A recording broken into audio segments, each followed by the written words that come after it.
Assalamualaikum warahmatullahi wabarakatuh. Jumpa lagi bersama channel ini. Tentunya channel yang selalu membawakan alur cerita keajaiban cinta di setiap harinya. Kali ini Mimin akan mencoba membahas alur cerita yang baru saja terjadi dan prediksi untuk berikutnya. Namun sebelum berlanjut, kita doakan agar sinetron keajaiban cinta ini mendapatkan rating yang terbaik, amin. Dengan apa yang menjadi keputusan daripada Tiana tersebut, sepertinya Awang Pratama pun pada saat itu tidak memaksakan Tiana untuk tetap berhubungan bersama Andre. Sepertinya kali ini nampaknya Awang Pratama tidaklah begitu keras. Namun di sisi lain, nampaknya Andre masih penasaran. Ia tetap menginginkan jika Tiana menjadi miliknya, sehingga Darwin yang mendengar keputusan tersebut sangat bahagia ketika Tiana menyatakan jika hubungannya dengan Andre telah putus, dan Tiana pun mengatakan jika keputusannya itu sudah bulat dan tidak bisa diganggu gugat lagi. Akhirnya Awang Pratama ataupun Farhan sepertinya tidak bisa memaksakan kehendaknya terhadap Tiana itu, karena itu adalah hak daripada Tiana tentang keputusan pribadinya itu. Namun kepada yang baru saja bergabung, jangan lupa like, komen, serta subscribe-nya, serta aktifkan lonceng notifikasinya. Terima kasih. Sementara itu di sisi lain, nampaknya Bastian sedang asik-asik bersama Nagita. Bastian pada saat itu nampak bahagia, begitu juga dengan Nagita. Ia sangat bahagia sekali karena ia telah bertemu dengan orang yang disayanginya itu. Pada saat itu nampaknya Bintang sedang dalam keadaan baik, sehingga pemandangan cukup menghibur mereka. Bahkan Bastian pun mengatakan jika di antara bintangnya tersebut ada yang berhurufkan Nagita, sambil ia menunjuk ke atas bersama jari daripada Nagita itu. Kerompetisan yang dilakukan mereka cukup membuat emak-emak akan menjadi ngiri melihatnya, dan tentunya yang akan menjadi pemandangan lebih adem dibuatnya, tentunya karena keromantisan mereka berdua. Dan begitulah rupanya kedua insan yang sedang dimabuk asmara itu. Bahkan ia tidak memikirkan tentang apa yang terjadi di antara mereka berdua, karena keluarga mereka saling bermusuhan. Namun itulah cinta. Akhirnya Nagita pun menyatakan cintanya terhadap Bastian, karena selama ini Bastian selalu menanyakan hal itu.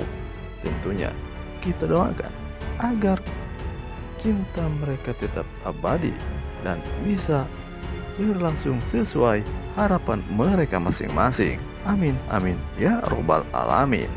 Sementara di sisi lain, keluarga Awang Pratama sangat menyesalkan atas keputusan daripada Tiana itu. Bahkan dia mengatakan tentang bibit dan bobot daripada keluarga Andre itu.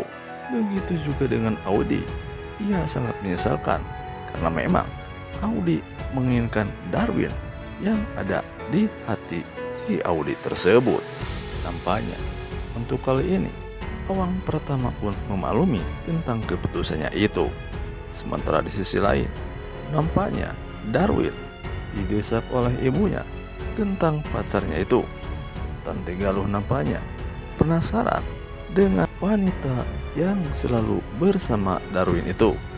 Rupanya Tante Galuh ingin benar-benar mengetahui siapa wanita itu, sehingga ketika Tante Galuh menanyakan perihal wanita tersebut, dan sepertinya Darwin tidak bisa menjawabnya.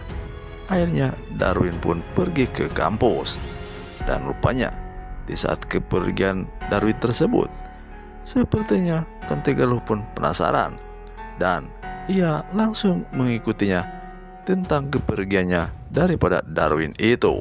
Seperti terlihat di layar, Darwin bersama Tiana nampaknya sudah berada di kampus, dan pada saat itu sedang berada di kantin dan sedang minum-minum bersama dengan Tiana. Dan Darwin tidak tahu jika Tante Galuh pun menyusul pada saat itu. Namun rupanya Darwin telah dahulu mengetahui tentang kehadiran daripada bundanya tersebut. Dan akhirnya Tiana pun disuruh untuk ngumpet di bawah meja, dan Darwin menyelinap diam-diam keluar daripada kantin tersebut. Dan tak lama kemudian Darwin pun masuk lagi, pura-pura ia baru datang.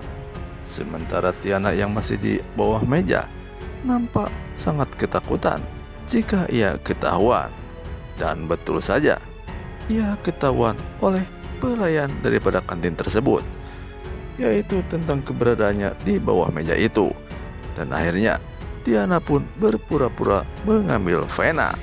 Dan akhirnya Tiana pun berdiri lagi seperti biasanya. Dan akhirnya Tante Galuh pun mengetahui tentang keberadaan Tiana itu, dan langsung saja Tante Galuh pun menunjuk ke arah Tiana. Ketika Tante Galuh menanyakan kepada Darwin kalau Tiana adalah anaknya daripada Awang Pratama, kemudian Audi yang ada di samping Tante Galuh pun mengatakan iya. Mendengar jika Tiana adalah anak daripada Awang Pratama, Tante Galuh pun merasa shock mendengarnya. Sehingga pada saat itu pula akhirnya Tante Galuh pun jatuh ke lantai, dan nampaknya Tante Galuh pingsan pada saat itu. Karena nampaknya ia tidak menyangka jika anaknya berhubungan dengan anak musuhnya ia sendiri. Dan tentunya hal itu yang sangat tidak diinginkan oleh Tante Galuh atau ibunya Darwin itu. Akhirnya dengan pingsannya daripada Tante Galuh ini, akhirnya Tante Galuh pun dibawa ke rumah sakit untuk diperiksa. Kemudian Aude yang ada di situ pun menyatakan penyesalannya jika ia telah mengatakan hal itu. Di akhir cerita, nampaknya untuk kedepannya Darwin sangat dilarang oleh Tante Galuh untuk berhubungan bersama Tiana, karena Tiana anak daripada musuh bebuyutan keluarganya itu. Begitu juga dengan Awang Pratama. Setelah mengetahui atas hubungannya antara Darwin dan Tiana, sudah barang pasti Awang Pratama akan melarang hubungannya tersebut. Di sisi lain, Audi akan merasa senang jika hubungan keduanya menjadi gagal, sehingga ia mempunyai kesempatan untuk mendekati Darwin. Tentang bagaimana keseruan daripada cerita ini, tentunya tonton saja sinetronnya hanya di layar kesayangan Anda. Terima kasih sudah mau menonton video kami. Mohon maaf jika ada kata-kata mimin yang salah. Selamat berjumpa kembali di cerita keajaiban cinta selanjutnya. Assalamualaikum warahmatullahi wabarakatuh.